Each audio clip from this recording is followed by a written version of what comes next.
Jacob had a lot of respiratory issues, orthopedic issues, very high shoulders. From 7 to age 13, many misdiagnoses. Samantha had also tons of medical issues on her own that we thought were totally separate from Jacob's medical issues.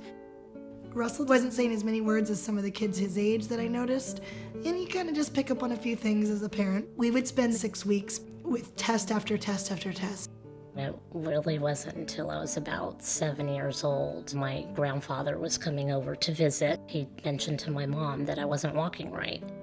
Isabel was born in Guatemala City. She was suffering from ear infections, urinary infections, pulmonary infections. After even making blood tests, everything was normal. The doctors couldn't find what was wrong with her. They'll start to say, oh, your child has a heart problem, and they might have arthritis. It's hard because these disorders are so rare. Many doctors have never seen them. It took, I'd say, 2.5 years. Really, from the moment that we started to say, okay, he may be falling a little bit behind till we had a diagnosis. We had a new resident geneticist that came in and went, I think I know what this is. They tested for it, and within like 3 weeks, we had the diagnosis of MPS 1.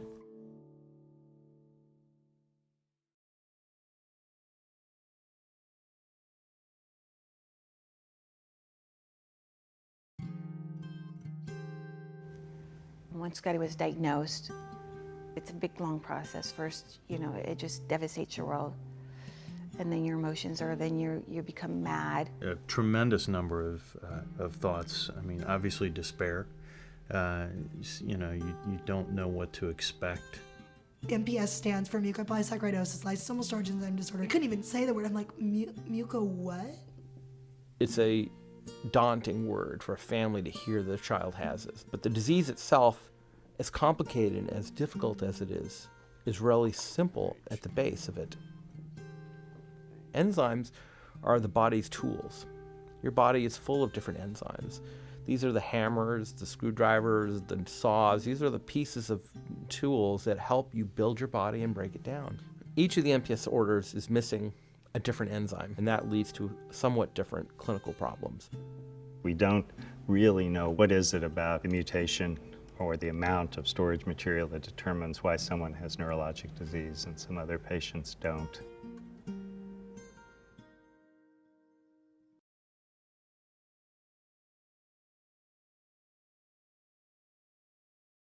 When we were first diagnosed, I didn't know what to do, and in the first place I was able to turn when I sort of got my bearings is the MPS Society, because I was able to read about it and then learn, okay, this is where we're at, and then get on the site to be able to talk to other parents. They are constantly putting out materials that help new families, and they'll pick disease areas and do very simple, readable information sheets. We want to be able to put families together, and we want to be able to help them with treatment options that are available, with physicians in their area, and with support families that will be able to help them in the next step. We provide for the families an annual conference that brings scientists and researchers from around the world in order to move forward the knowledge and the understanding of these diseases. You get the opportunity to see what's happening, what's being developed. You get to meet the doctors, you get to meet the researchers, and then you get to sit down and meet with the families. You get a lot of information. We learn stuff from other mothers that, oh wow, let's try that. And it does work, because they've been there, done that. The MPS Society has brought us closer as a family with all of the other families that are spread all out over the world, because for the first time you're sitting with a parent that knows exactly what you're going through. Having people with the disease in my life helps a lot, because if I have an issue, it's much easier to have that connection and to have somebody support you. And they tell you, you can do this, I've been through it, or I haven't been through it, but I know somebody who has. Why don't you talk to them?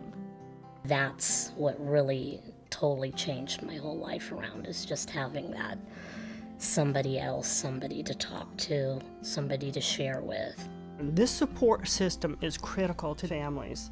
The MPS families that I've met through the society have been so inspirational. And the MPS Society will give people grants to go to the conference, which I thought which is really, really good.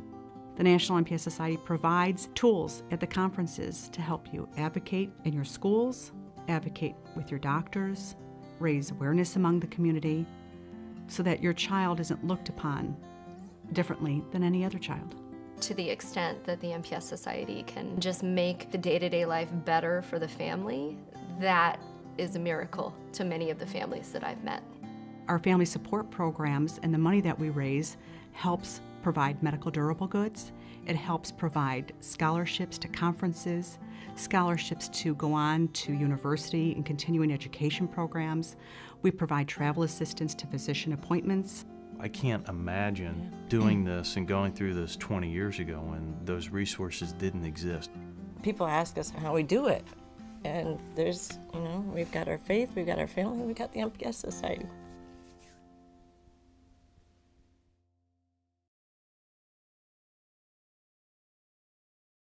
Enzyme replacement therapy is basically giving back the same enzyme to the person who is missing it.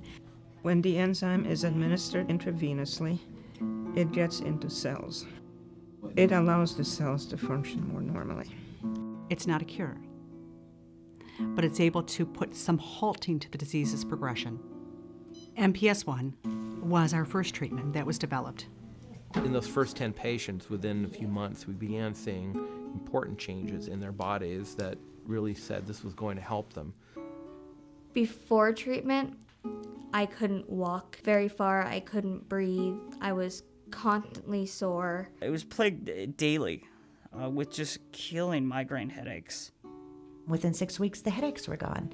And within a year, their range of motion improved, and the respiratory issues, they were bouncing off the walls. They had tons of energy.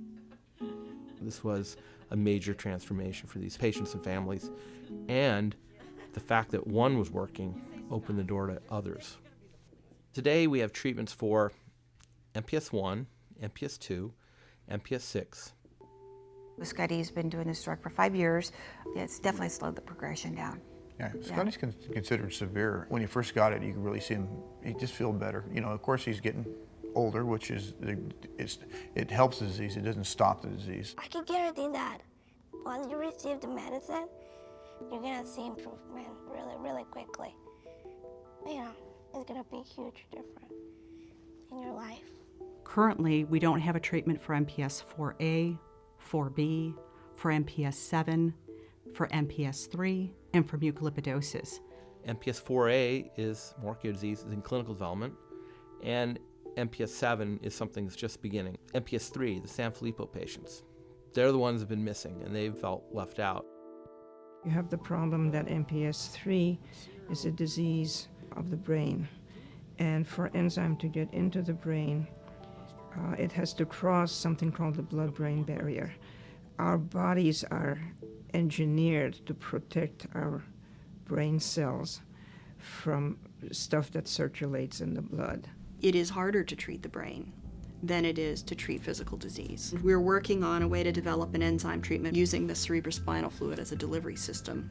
I think there's some hope now that maybe Sanfilippo will also fall to an enzyme replacement strategy.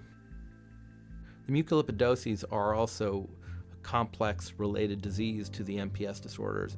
Many families with ML2 or 3 come to me and say, what about us? When are we getting treatment? There's no treatment or cure for Spencer's condition. Unlike some of the disorders, it's just keeping the kids comfortable and dealing with whatever orthopedic or health issues that come up. We do a monthly infusion at the hospital of pamidronate, which is a bone density to try to help stop that progression of bone loss. It's very hard to give an enzyme. They're missing several enzymes. And so solving their problem has been more challenging. And so there's really more to do for ML. There is a lot of hope. There has been remarkable progress in the enzyme replacement therapies. I do think this will only continue to improve.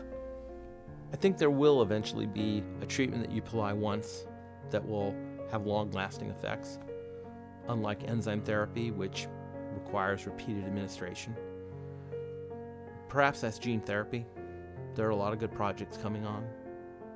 No disease is too rare, and no child is less deserving of support. We won't stop fundraising until there's a cure.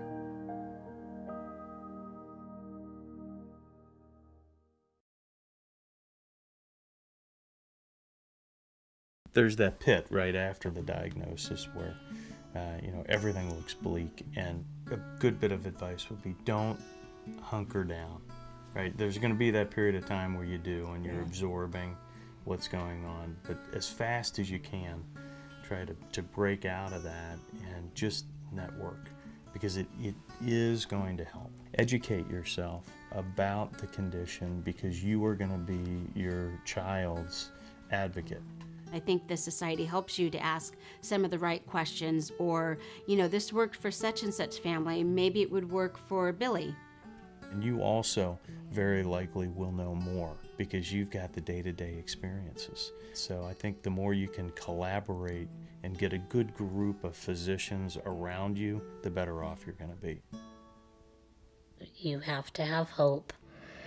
You have to continue to move forward and stay positive and focus on the positive. It's hard sometimes to do. A lot of people know this. When you first interact with MPS kids, you're really taken aback by how much they are living life regardless. How much the families adapt to this reality and live a good life. It might seem like, well, there's never going to be another good day ever. That's not true. I think there's as many good days as there are bad days. We're lucky Austin's a happy little guy. He enjoys walking. He loves to eat. He's like his dad. He loves food. Lives in the moment. Yeah, absolutely. So what I do, like in my fusion day, when I'm in high school, what I do homework there. I spend all day emailing back and forth to my teacher. Isabel's an extremely delightful, cheerful, intelligent teenager going into her junior year in high school, and she's a top student. She'll go on to college. I spend a lot of my time, go to the gym, I hang out with my friends, we'll go hiking up in the woods. I've been EMT now for almost 3 years. I really like that you're kind of out there giving back, kind of, if you will. I wanted to tell the parents that not everything that you read in the brochures and in the booklet means that everything is going to happen to your child. Even that it's the same condition, everybody's so different. I have a very mild form of Morquio's. They told my parents that I wouldn't make it to my 20s, but you can't put everybody in the same category. I was able to work, which I never thought I was going to do. I was able to drive. I got my license. I was able to make enough money that I could live on my own. Traveling and, getting married. I'd say I'm very happy, and I'm living a very good life. Spencer has a very positive outlook on life, despite the challenges. Go, go, go! All the way, all the way! There you go, all the way! Help her. You can do it, you got it! I like to root for my sister when she plays her soccer or stuff that she is interested in. I finished first! I was ahead of you! Spencer and his sister are very close. Recently, he's been helping her with her homework. She's starting to work on some advanced math that even mom and dad probably can't teach as well. He helps me with my math, and I help him with physical. He helps me with mental. I have a disease, and it may limit the things I can do, but I don't let that disease stop me from what I want to accomplish in life.